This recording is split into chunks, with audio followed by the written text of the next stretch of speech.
ओम नमो नारायण। आप सभी को सुबह की राम राम। आज हम फिर थोड़ा श्री उड़िया बाबा जी के उपदेश का अध्ययन करेंगे और थोड़ा उसमें चिंतन करेंगे। तो लक्ष्य प्राप्ति के लिए गुरु की आवश्यकता है या नहीं, ये किसी ने प्रश्न किया, किसी भक्त ने उड़िया बाबा जी से। सद्गुरु की आवश्यकता जरूर है, लेकिन लौकिक गुरु में पूर्ण श्रद्धा न हो तो विशिष्ट आदि को गुरु मानना चाहिए। उनमें विश्वास होने पर वे स्वप्न में उपदेश दे देंगे, परंतु यह कठिन है, इसलिए लौकिक गुरु होने की आवश्यकता है ही। अब ये है कि सद्गुरु की आवश्यकता जरूर है, पर अगर तुम्हें उनमें श्रद्धा नहीं हो पा रही है, पूर्ण श्रद्धा नहीं हो पा रही है, तो आप विशिष्ट आदि गुरु को अपना गुरु मान सकते हैं। पर उनमें श्रद्धा होनी चाहिए, फिर उनमें वैसी निष्ठा होनी चाहिए, तो वो स्वप्न में भी आकर के आपको उपदेश करेंगे। पर ये थोड़ा मुश्किल है, क्योंकि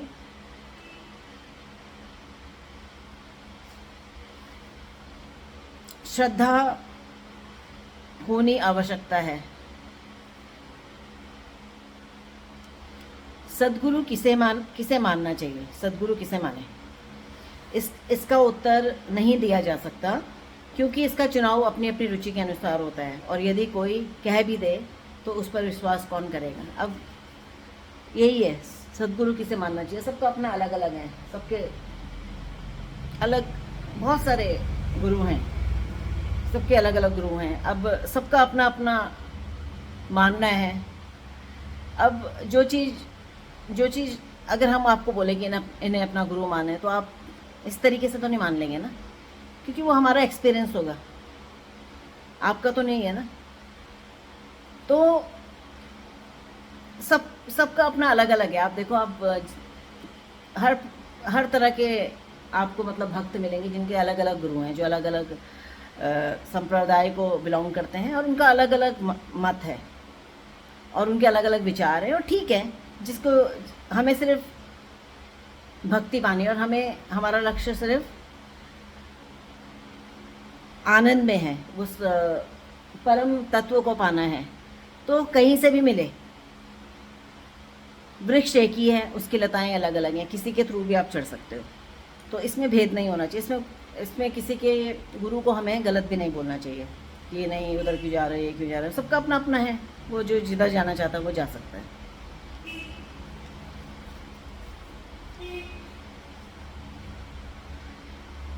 तो सद्गुरु की प्राप्ति के लिए क्या उपाय करना चाहिए। सद्गुरु की प्राप्ति के लिए तपस्या अर्थात ईश्वर से प्रार्थना करनी चाहिए। अगर ईश्वर कृपा होगी तो जो सद्गुरु होगा वो आपको खुद ही चुन लेगा। ईश्वर की प्राप्ति होगी। जो बोलते ना, एग्जाम्पल के लिए आपकी एनर्जी लेवल क्या है, आपकी एनर्जी लेवल क्या है, तो उसी हिसाब से गुरु भी पहचान लेता है इसकी एनर्जी लेवल क्या है। तो वो जैसे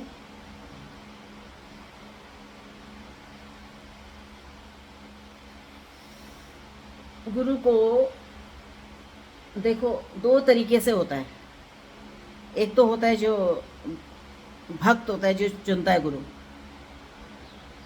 कि ये मेरा गुरु होना चाहिए। एक दूसरा तरीका है, गुरु भी होते हैं जो खुद चुनते हैं कि ये इसमें वो है, इसमें वो चीज़ है कि मैं इसको शिष्य बना सकूं। तो ये सब depend on person to person. तुम्हारा एनर्जी लेवल क्या है, कैसा है। आप ऐसे ले लो एग्जांपल, बहुत सिंपल सा एग्जांपल हम देते हैं, सिंपल सा। जैसे हम पढ़ाई करते हैं, हम एजुकेशन के लिए जा रहे हैं, तो हमारी सीढ़ियाँ हैं, सीढ़ियाँ चढ़ रहे हैं, ग्रेजुएट हो रहे हैं, ये हो रहे हैं। तो इसी प्रकार से हमारी भी मतलब जब हम अध्यात्म में जाते हैं तो वो भी सीढ़ी नीचे से स्टार्ट करते हैं, धीरे धीरे करके ऊपर बढ़ते जाते हैं। उसी हिसाब से तुम्हारा एनर्जी लेवल बढ़ेगा। और उसी हिसाब से तुम्हें एनर्जीज अट्रैक्ट करेंगी और या तुम्हारी एनर्जी को तुम्हारे हिसाब से, तुम्हारी जैसी एनर्जी उसी हिसाब से तुम्हें लोग तुम्हारी लाइफ में आएंगे। तो ये बेसिकली ये सब एनर्जी पे डिपेंड करता है कि तुम्हारी किस लेवल की एनर्जी है। तभी तो देखा नहीं आजकल लोग ऑरा वगैरह सब कुछ होता है, ऑरा वगैरह होती हैं। किसी की ऑरा इतनी प्यारी होती है कि तुम उसके जैसे तुम्हारे सामने आएगा तुम एकदम कैसा भी होगा, गुस्सा होगा, एकदम शांत हो जाओगे तुम। और होता है किसी को देख के तुम्हें बहुत अच्छा लगता है, कोई आ जाए उसकी ऑरा अच्छी है क्योंकि तुम्हें अच्छा लग रहा है उसे देखना, उसको देख करके तुम्हें एनर्जी फील हो रही है। और आप देखिए ना कितने कितने एग्जाम्पल ऐसे भी होते हैं, किसी किसी को अगर आप देख लो मॉर्निंग में पूरा दिन आपका बहुत अच्छा जाता है, उसकी एनर्जी लेवल, उसका ऑरा इतना अच्छा होता है, उसको देखने मात्र से आपके कितने कार्य हो जाते हैं।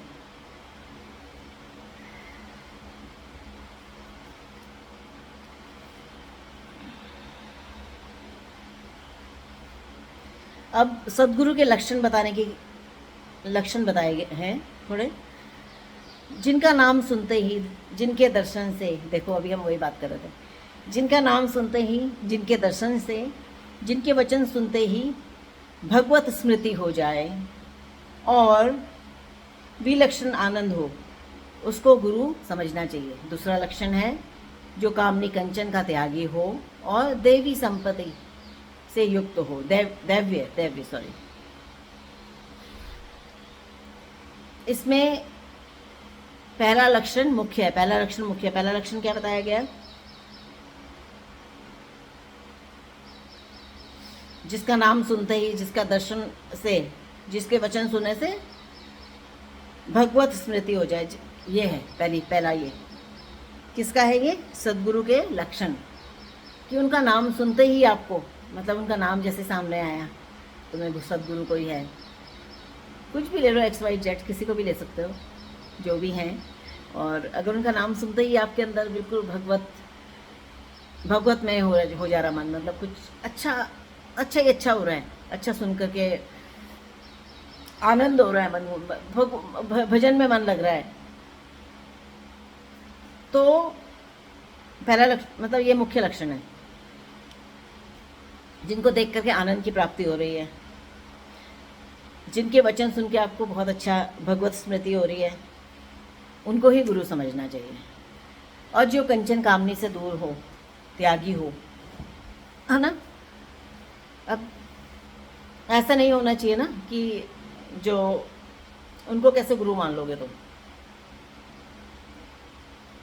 जो कंचन कामनी मतलब कुछ भी हो सकता है, वैसे तो गुरु जो होगा, जो विरक्त महात्मा होगा, वो इन सब से दूर होगा, विरक्त जो होगा उसको कोई मतलब वो दूर ही रहेगा, क्योंकि इस चीज़ में वो नहीं पड़ेगा जो विरक्त होगा। और जो पढ़ रहा है इन सब चीज़ों में, तो वो गुरु नहीं हो सकता, सिंपल। तभी तो देखो आजकल कितने फ्रॉड वो भी पकड़े जा रहे हैं, क्योंकि अब जो होती हैं माताएं होती है प्राय बहुत मासूम होती हैं, सरल हृदय की होती हैं, उन्हें समझ नहीं आता, तो फंस भी जाती है। जो फेक गुरु होते हैं उनके उसमें फंस जाती है। तो इसलिए गुरु को चुनने के लिए तुम्हें जब तक प्रभु कृपा नहीं होगी या गुरु की कृपा नहीं होगी, तुमको नहीं प्राप्त होंगे। जो सदगुरु जिन्हें बोला गया है वो तुम्हें प्राप्त नहीं होंगे, उसके लिए तुमको भी वैसे ही होना पड़ेगा। और गुरु को समझने में शिष्य में सामर्थ्य नहीं है, इसलिए जहाँ तक बन पड़े गुण वाले महात्मा को ही गुरु बनाना चाहिए, जिनमें गुण है। यदि एक से काम ना बने तो दूसरा गुरु कर सकते हैं। अगर तुम्हें नहीं समझ आ रहा, ठीक है, अगर तुम्हें नहीं समझ आ रही तो मैं मान लिया इतनी सारी चीज़ें हैं हमारे लिए। अगर तुम्हें कोई चीज़ ये समझ नहीं आ रही है मान लिया, तो तुम दूसरे को भी मना सकते हो गुरु, इसमें कोई वो नहीं है। उड़िया बाबा जी ने भी कहा है कि अगर तुम्हें नहीं समझ आ रही है उधर, तो तुम चेंज कर सकते हो जब तक तुम्हें प्राप्ति ना हो जाए। ये है कि तुम यू कैन चेंज, क्योंकि तुम्हें मिलना चाहिए ना वो जिस चीज़ के लिए तुम जा रहे हो।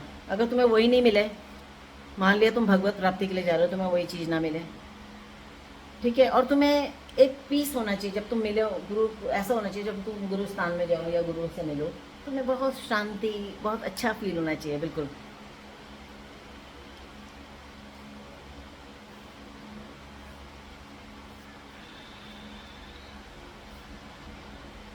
देखो, और शिष्य के ऊपर भी बात करी गई है कि शिष्य कैसा होना चाहिए। जो पाप से डरता हो, झूठ ना बोलता हो, हठी ना हो, सात्विक प्रवृत्ति का हो, जिसे गुरु में पूर्ण अनुराग हो और गुरु वाक्य में पूर्ण श्रद्धा हो। शिष्य भी ऐसा होना चाहिए। देखो जैसे अब गुरु का बताया लक्ष्मण से, शिष्य के भी बताए गए हैं कि उसे कैसे पूरा पाप से रहित होना चाहिए, उसे पाप नहीं करना चाहिए बिल्कुल। जब तुम मतलब मान लिया तुम गुरुधारी हो और तुम गलत कर रहे हो, कार्य कर रहे हो, गलत उसमें फंसे हुए हो, तुम मतलब अभी भी सांसारिक उसमें हो और झूठ बोल रहे हो, हठी हो, सात्विक प्रवृत्ति के नहीं हो, सात्विक नहीं है अगर तुम्हारी प्रवृत्ति, तो तुम शिष्य नहीं हो सकते। शिष्य को तो बिल्कुल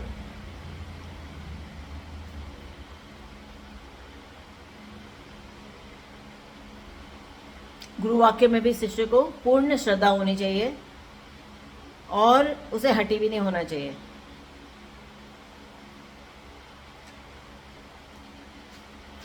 अब है गृहस्थ शिष्य को क्या करना चाहिए, जो गृहस्थ में है उन शिष्यों को क्या करना चाहिए।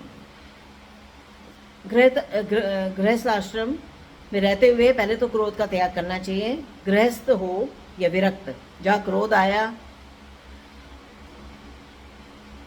किया हुआ जहाँ पे भी हमें क्रोध आया, वहाँ किया हुआ सारी साधना हमारी नष्ट हो जाती है। सहन शक्ति आवश्यक होनी चाहिए। इसकी कमी होने से भजन में आनंद नहीं आता। जब तक पाप से भय नहीं होता, जब तक पाप से भय नहीं होता है, तब तक तो भजन भी लोक दिखाऊ ही रहता है। ऐसे व्यक्ति जो असली भजन नहीं हो सकते, ऐसे व्यक्ति से असली भजन नहीं हो सकते। एक व्यक्ति वेदांत का उपदेश तो बहुत देता था, परंतु जिस किसी से रुपए लेता उसे कभी वापस नहीं देता था। ऐसा केवल कथन करने वालों को कोई लाभ नहीं हो सकता।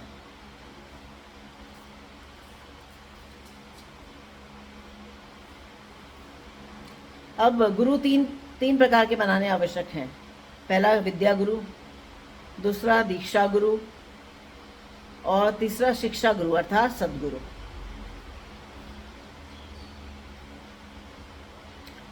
भगवान में तो श्रद्धा हो जाती है, परंतु गुरु में श्रद्धा होनी बहुत कठिन है। लाखों मनुष्यों में कोई एक ही होगा जो गुरु में कुछ भी दोष ना देखेगा, किंतु जब तक गुरु में श्रद्धा नहीं होगी तब तक कुछ नहीं होगा। गुरु में भी जब तक भगवत बुद्धि नहीं की जाती है, तब तक संसार सागर से पार नहीं हुआ जा सकता। गुरु में मनुष्य बुद्धि होना ही पाप है, भगवत बुद्धि हमें गुरु में करनी है। गुरु और भगवान में बिल्कुल भेद नहीं है। यही मानना कल्याणकारी है और इसी भाव से भगवान मिलते हैं। उनमें भी हमें भेद नहीं करना चाहिए, गुरु और भगवान में।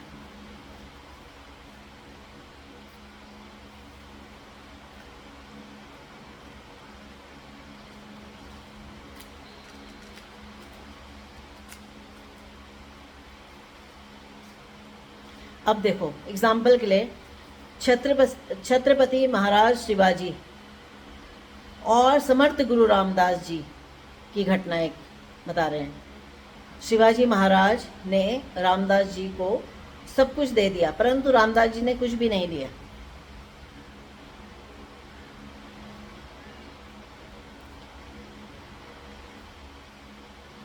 शास्त्र देखते देखते तुम्हारा जन्म नष्ट हो जाएगा। तुम शास्त्रों को देख रहे हो, उसे देखते देखते पूरा जन्म नष्ट हो जाएगा, समझते समझते तुम्हारा जीवन भी समाप्त हो जाएगा, परंतु हाथ कुछ नहीं लगेगा। इसलिए गुरु के वचनों में विश्वास करके शास्त्र अनुसार साधना करो। अब देखो, हम पढ़ भी रहे हैं, हमने आपको पहले भी बताया, हम कुछ भी पढ़ रहे हैं, पर पढ़ रहे हैं कितने, संस्कृत में भी मान लिया हम सब कुछ पढ़ रहे हैं, पर अगर हमें समझ नहीं आ रहा है उसे, तो क्या मिलेगा उसमें? कुछ हासिल नहीं होना। पूरी ज़िंदगी हम करते रहे, नहीं। जब तक हमें समझना आए, कोई समझाने वाला ना हो। इसीलिए बोला था कि प्रमाणित गुरु हो जो हमें अच्छी तरीके से समझा सके, समझा दे, और उस पर अगर हम अमल करेंगे तो ही हम अपने लक्ष्य को प्राप्त कर सकते हैं, वरना फ़ायदा नहीं है, पूरा जीवन निकल जाता है।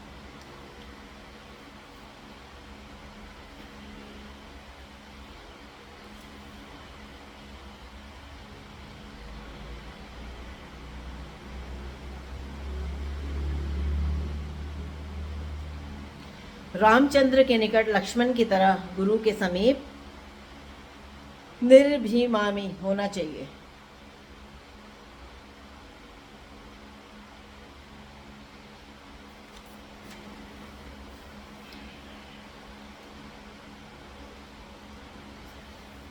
नमो नारायण।